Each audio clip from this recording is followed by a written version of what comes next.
Deputados provinciais do PP chegáronse ata o polígono industrial de Barro Meis e dende ali denunciaron, segundo as súas propias palabras, a pasividade, a ineficacia e a falta de xestión da Deputación de Pontevedra neste espazo industrial.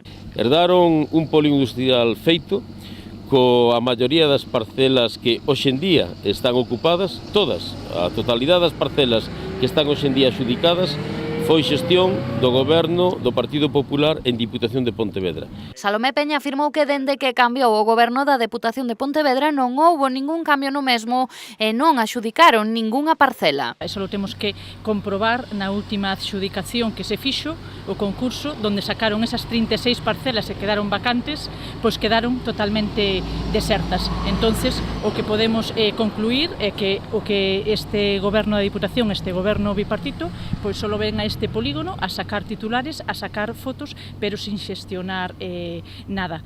Segundo os populares, este polígono é un dos máis estratéxicos de Galicia debido en boa parte á súa localización e os seus servizos. Peña lamentou que non se estea a falar na actualidade da posibilidade da súa ampliación e si, segundo considera, do estado de abandono no que se atopa. O que lle pedimos ao señor Masquero e á señora Carmela Silva que se poñan a traballar, que se poñan a xestionar, que busquen novas empresas, que busquen novas iniciativas, novas oportunidades e, en definitiva, que creen emprego, que é do que se trata. Aquí é a gran diferencia entre o Goberno bipartito e o Goberno do Partido Popular.